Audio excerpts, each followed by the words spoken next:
we have one more special guest, and we're ready to bring him on board.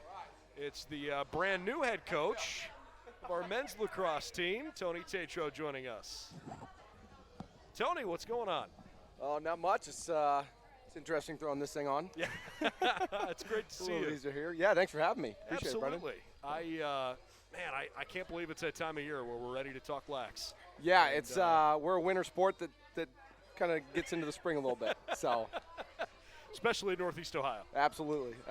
Give us an idea, just kind of where you guys are as a program right now, with you having a chance to take over and the vision that you're trying to, put together. It's obviously not a new program to you, but a new role for you. As you get ready for the start of this first season, how do you think things have gone so far? Yeah, they've been great. We've been practicing for 3 weeks. We had 2 scrimmages and had really good showings in those scrimmages. The guys had some limitations with practicing inside, but they are not showing any signs of, wear or tear. They're just getting after it. They're ready to compete. So I'm excited for this Saturday when we play Denison. I know we've known each other for a couple of years, but I'd love it if you could elaborate on just why Baldwin-Wallace is a special place to you and a place that you want to be.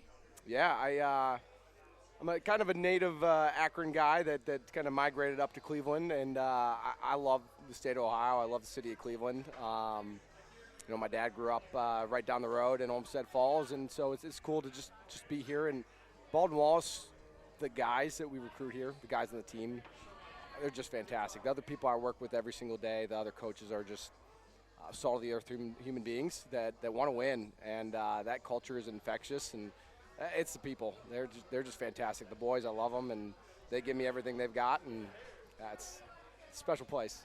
It's a fun league. It's a fun school for sure, but there's some really good competition on your schedule. No doubt. Obviously, you put together a pretty good out-of-league schedule, but you sort of know what you're getting into in this conference. And as Maddie and I just talked a bit ago, I think it's certainly true on the women's side and the men's side. It feels like this league every year is getting better. Absolutely. The sport is not new to the conference anymore, and so I think it's helped recruiting. Mm-hmm. The facilities are in good shape. You've got some tradition that you can recruit to now. There's a lot of momentum around it. And I'm curious from your perspective, what do you think the biggest momentum for Yellow Jacket lacrosse is?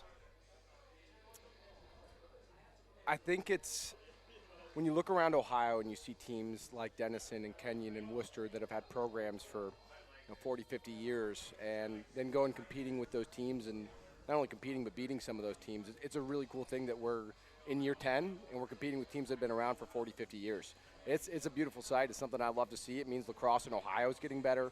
The talent's getting better on our team, and so that momentum, just the recruiting, the players that we have on this roster are pretty fantastic. So to see that growth and development in Ohio, a place where I grew up, I played high school lacrosse in Ohio. I coach high school lacrosse, so it's just continuing to get better at both the high school and the collegiate level, and especially in the OAC where, we're the youngest sport aside from men's volleyball. Right. So for us to play a little catch up there, a lot of people, the OAC is a really fun conference for all the sports. I truly believe that it's the most competitive athletic conference in Division III, and we're really catching up quickly in lacrosse. There's no doubt. Give us an idea of, for fans that haven't had a chance to maybe watch the team in the last year or so because of all the COVID-related challenges. Give us an idea of who fans might be most interested to follow this year on your roster. Yeah, I think the one that's it's hard to miss is 6'6" Jake Nanoski. He's number 4. He's pretty good. He's pretty good. He's a really fun player to watch. I'll throw out a couple out there. I'm a big defensive guy myself. Number 17, Neil Randall, he's a treat to watch. He's a special player. Our goalie, Joe Storner, he's incredible. He's a great kid. Really fun player to play in front of for our defense. All of our defense, really. I could name off a ton, but I think Jonas Aquila, he was a preseason All-American, which is a really special thing for him, and I'm really excited for this year for him especially. 88, Kyler Byerly, he's going to be the fastest player in the field. Doesn't matter who we play. He's really talented as well. So I think what I'm excited about is this roster in general. We've got a ton of talent and a lot of guys that are doing the right things. So you're going to come out and you're going to see a really fast-paced lacrosse game from our side. I don't want to look too far in the rearview mirror, but considering that you worked with Coach Keeley closely for the last couple of years here, I would love to hear more about the relationship that you guys developed. and I know he's at Cleveland State now, and they just started this past weekend. Yeah. But how you feel your time with him has empowered you to be ready to take this with both hands. Absolutely. Coach Keeley, he's one of my best friends, and he was an unbelievable mentor. He's an incredibly smart lacrosse IQ person, extremely high IQ, and I learned a ton from him. The first couple years working with each other, we had our, we had to work to build that relationship. But as soon as we hit that year 3, we were operating on all cylinders, and he really gave me the whole defensive side of the ball and said, "It's yours. Go have fun with it." And we created a really special identity on defense. I cannot thank him enough for giving me the opportunity to come back here and work with these young men. And he's taught me a lot. And we still, he played Ohio State last Saturday, and we were texting back and forth, wondering how that was going. So yeah, we keep in touch just about every week.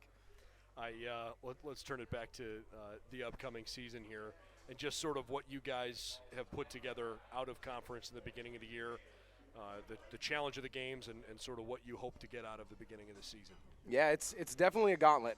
We've got Denison, Washington Lee, Southern Virginia, Grove City. They've already played a couple games, had a really good weekend. So those 4 teams are extremely talented. And for me, it's just giving the opportunity to the boys to play some of the best teams in the country and really prepping for what's ahead in the conference, because our conference it's a really special conference.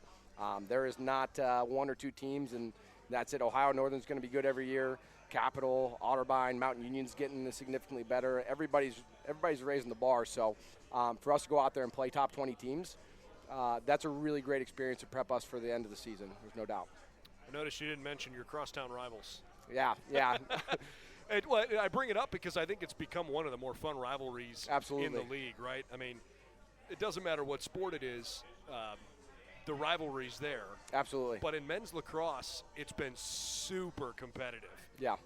Some heated moments, some really tough, physical, fast games. Absolutely. That for maybe non-lacrosse fans, it's a captivating thing to watch because it's easy to follow and want to get behind.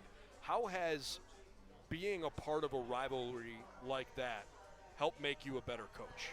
Yeah, it's fun. They are a really well-coached team. They're extremely well-coached, and to go into that and game plan for that game is a really fun thing. I think for us, it's just keeping raising the bar of what we're doing. We've gotten them every year since I've been here in the regular season, and they've gotten us in the postseason. So we're trying to flip that on its head. I'd like to get 2-2, but if they beat us in the regular season, we get them in the postseason, I'd be happy with that. Yeah. Fair enough. The season starts on Saturday on the road at number 19 ranked Denison. It's a 12 noon start time for game 1.